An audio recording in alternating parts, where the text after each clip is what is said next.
Bonsoir à tous, bienvenue sur le 11 d'or, la chaîne qui parle de foot, simple et efficace. Aujourd'hui, on va parler du match entre le Barça et l'AS Monaco.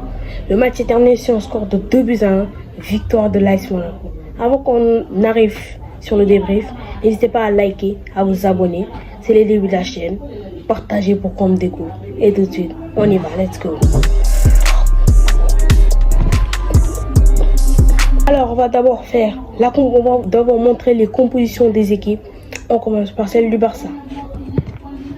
Alors, le Barça, dans les buts, on a Ter Stegen, une défense à 4 avec Baldé, Martinez, Kobarsi et Koundé.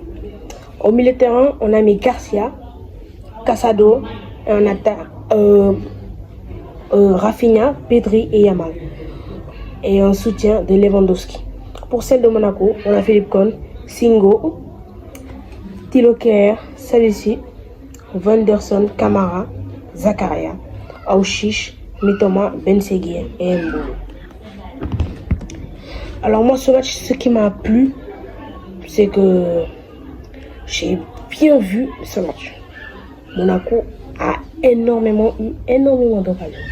Mais le tournant du match, pour moi, sans ça, je ne pense pas que Monaco pouvait gagner. Alors, sur les occasions, ils sont bien prouvés. Mais ce carton rouge dès la 11e minute d'Eric Garcia, ça a beaucoup changé. Et comme le match face au PSG, le Barça s'est quand même relâché. Avec un but de Lamine Yamal quand même. Lamine Yamal, il faut qu'on parle de lui. Lamine Yamal. Il a tenu le ballon, il est parti. Il a dribblé, il a crocheté, il a frappé. Il a marqué un but splendide. Il faut qu'on parle de Lamine Yamal. Lamine Yamal, c'est un grand. C'est un jeune, mais c'est un grand, Lamine Yamal. Il s'est déjà imposé au Barça. Moi, je ne comprends pas pourquoi Zific a un tout petit peu l'habitude maintenant. Je sais pas, il a sorti Lamine Yamal. Moi, je ne pensais pas qu'il devait sortir. Il devait rester encore. Car il a porté beaucoup pendant le match. Et il a sorti quand même un peu plus. Et si on doit dire sur la possession, le Barça n'a pas eu la possession. Alors, d'après ce que je vois, le Barça n'a pas eu la possession. Monaco qui a eu 52% de possession, ils ont quand même dominé presque tout le match, quoi. Ils ont dominé, en fait. À cause de carton rouge, Monaco a carrément dominé. Que ce soit à la deuxième, à la moitié de la première période. Ils ont carrément dominé. Avec autant d'occasions, ils ont quand même dominé. Et si on voit Monaco qui a fait 15 tirs dans ce match. 15 tirs qui ont marqué quand même 2 buts. Et le Barça qui a fait que 4 tirs. Alors moi je pensais qu'il pouvait en faire mieux quand même. Même si à 10, mais quand même, tu peux frapper. Et c'est pas le PSG que tu as là. Tu as Monaco, même si Monaco c'est une grande équipe. C'est une grande équipe Monaco. Mais là, ils pouvaient faire plus que ces tirs.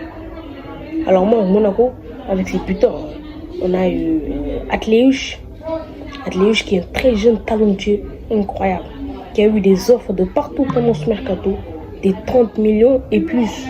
Mais Monaco a refusé pour ce joueur. Ce joueur, il est très talentueux d'après moi. Moi, il est très talentueux pour moi. Il pouvait partir dans un grand club, mais Monaco a refusé de le laisser pour une petite somme, d'après ce qu'ils disent. Mais moi, je dis ce match a eu un gros tournant après ce carton rouge reçu par Eric Garcia. Car sans ça, on allait voir un Barça au fond. On a vu un Ter Stegen qui a fait quand même beaucoup de gaffes, mais qui a été quand même très fort. Il a fait énormément de parades. Qui a beaucoup sauvé son équipe dans ce match. Il a eu beaucoup de critiques quand même. Parfois il est bon, parfois il n'est pas bon. Mais ce match, il a eu quelques défauts quand même, mais il a fait beaucoup de parades.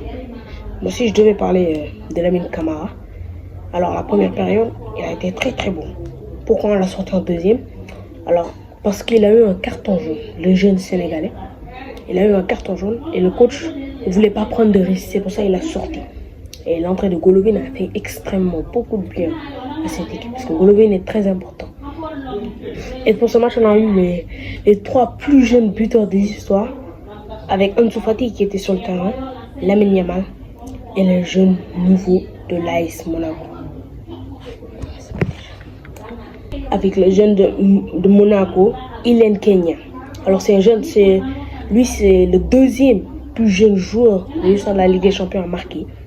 Alors on a eu Lamine Yamal, Ansu Fati et Iñaki. Alors il est très très bon.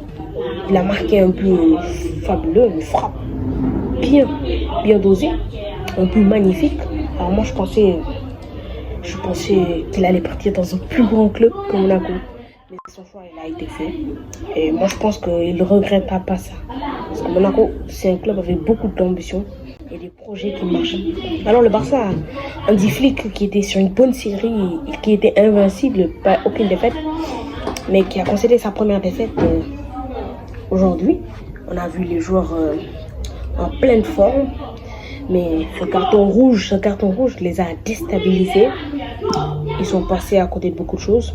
Et si je parle de Monaco qui ont fait énormément de hors-jeu dans ce match. Si vous avez bien suivi le match, vous pouvez voir les nombres de hors-jeu. Ils ont marqué, c'est pas 1 ou 2 buts sur hors-jeu et on a refusé ça.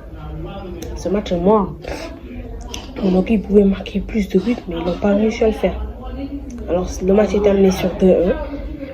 Alors j'ai apprécié Monaco, j'espère qu'ils vont continuer, j'espère le mieux pour eux. Alors le Barça, son prochain match, ça sera contre les Young Boys. Merci d'avoir suivi cette vidéo jusqu'à la fin. N'hésitez pas à liker, à vous abonner. C'est le début de la chaîne. Likez, abonnez-vous. Laissez-moi votre petit avis en commentaire. On se retrouve pour une prochaine vidéo. Ciao.